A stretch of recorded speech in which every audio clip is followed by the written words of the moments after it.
Hey guys, welcome back to another episode of Diesel and Iron, another Down and Dirty.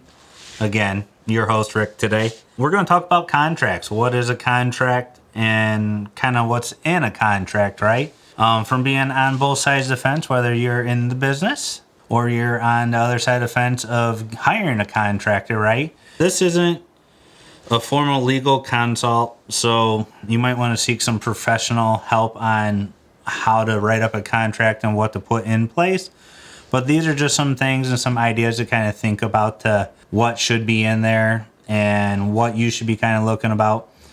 So first thing first, with a regular contract, you're going to obviously want to put your letterhead. Seems like, yeah, it should be on there, right? What you're going to want is just your logo on there, your brand, right? Your address, your phone number, something that says, hey, right here, I could find these people, I could call them.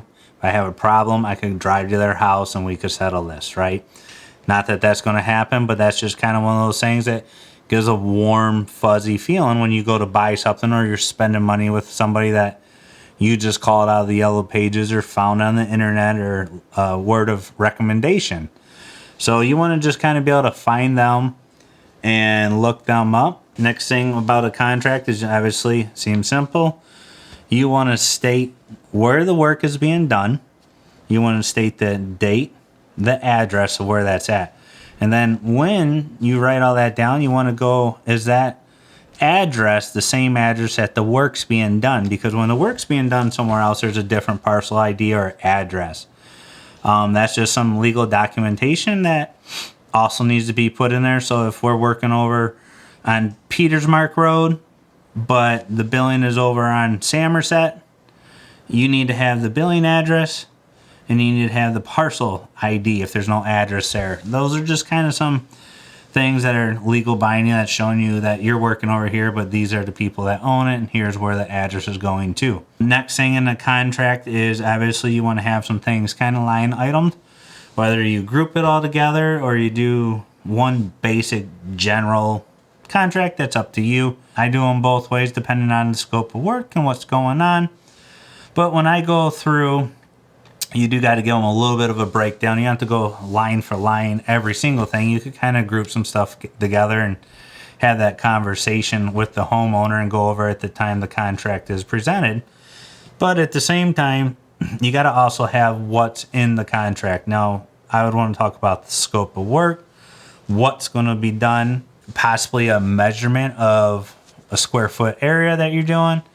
Or you want to talk about acres and maybe cut that down to a third.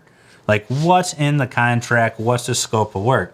That contract is going to be a guideline for you and the homeowner, or vice versa. If you're the homeowner and you're hiring a contractor, that's going to be the scope of work of what this reflects for this price point.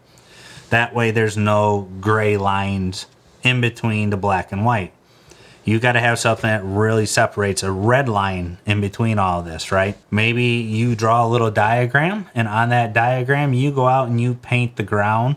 Maybe you flag it out and you take pictures. You attach pictures to these contracts so nothing changes and the homeowner was aware and you were aware. That's kind of the basic of a contract. You're going to want to know what you're getting into, and you want to know possibly how many yards of material you're importing or exporting, or what machines might be used if it's a specialty job. And you're going to kind of state them in your contract to the point where there's no question on what's the work that's going to be performed, right? You want to be able to hand your invoice or your work order to one of your employees, or you come back and there's no questioning, well, God, I wasn't very descriptive in my contract, and you go above and beyond your work, or you don't achieve the work, right? Because as soon as you don't achieve the work, a red flag goes up and there's a discrepancy with two parties. And now, you don't want to get all bold and start bolstering up and go, well, that wasn't part of the contract. And, the other person's going, well, yes, it was. That's what we talked about, right? You got to have that gray line. Then the other thing is you just want to satisfy your contract to the best of your abilities, right? A job well done and completed. If you go above and beyond your contract, well, it's happened to me. The other party by God, they're going to be happy and they're going to cheer you on. Most of them aren't going to come out and go, you went above and beyond. Let me give you a little extra money. Did you catch that word? Extra money. That's called a change order, right? Or an add-on. So you go above and beyond and you do a little bit more than what you're supposed to. Not saying that that's wrong, but what happens is with your contract, you do a little $800 here, a little $800 there freebie. Yeah, and it might have been an hour's worth of work or whatever it is. But over time, that starts turning into hundreds of thousands of dollars over time. So that's basically what it is a scope of work for you and the other party. In the contract, you're going to want some things that are signed, signatures. Both parties have the same exact copy, whether you do the carbon copy or you print it off or you got something electronic that goes back and forth with some e-signatures. Then what I have on some of my contracts is what it doesn't include. What happens if you had some extra work, right? And this is very broad, but basically we all encounter something on a job. Well, you have to kind of define what's in your contract and what's included and excluded in your contract. And there might be a couple pieces of paper that kind of go over a brief summary of what's not included and what happens if it's encountered. There might be some time and material. It's called an estimate. It's called a contract.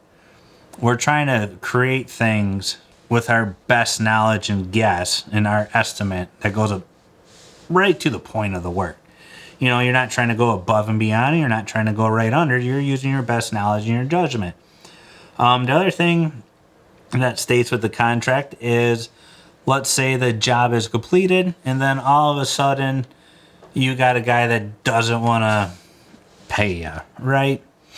Well, in the original contract, let's say it's $1,000 contract, something that small. Let's say you want to take a deposit of $100, just something that's stating that you're serious and I'm serious and I will be back to do this job, right? That's the kind of stuff that starts going, well, on this contract, we could also do a payment plan. So right at the beginning, we took $100. Halfway through it, we take another $200 when we hit the boulder wall, because that was the line item. And then payment follows at completion of job. Completion of job is going to be what the contract stated. And then there's going to be two parties that also have to be in agreement on what's been done and with that contract. So that's what it is. It's really just an outline and it's a signature. That's also a binding contract that if there is a discrepancy and let's say you decide to skimp out on some work because you just felt like you went above and beyond because you underbid the job. Well, that contract has to be satisfied. So the homeowner has a ground to stand on and say, hey, that's in the contract. You didn't satisfy the work. And I have a signature, so you got to satisfy it. Sometimes, guys, that happens. We underbid work, and guess what? You still have to complete the job. You can't just roll over and walk away. That's part of a binding contract with business. And then if you go above and beyond, you got a leg to kind of stand on and go back and say, hey, can we settle this up? That was out of the scope of work. It's just a guideline. The other thing is when it comes down to a contract, guys, this is binding paperwork. If for some reason something happens, somebody gets hurt, somebody walks off the job because they get mad and they have a dispute with somebody, and let's say you were at fault and you walk away. This contract states that you still have to satisfy this job, regardless of the outcome. This holds up in court. The other thing is with these contracts is, it's protection for both people. If the homeowner decides that they don't want to pay, you have a piece of paper that's binding in court to walk up and say, hey, I did the jobs. We're in a disagreement and I deserve to get the full and final payment of the job. It's always easier to settle out of court, but if you go to court, that's what these are also there for. And then the other thing is, guys, with these contracts, before you start work, once you're at the estimating stage, once you start the day of work, and during the process and at the final process, pictures. Pictures don't lie. And if you are smart enough to take the pictures with the steps through the job as it progresses, it lines up with the contract. And I've done it hundreds of times, and I've had people say we didn't do this or we skimped on the contract, and by golly, I'm not going to pay you. The scenario always changes when you slide those pictures over to somebody and you say, well, that's funny. Steps 1 through 10 been completed.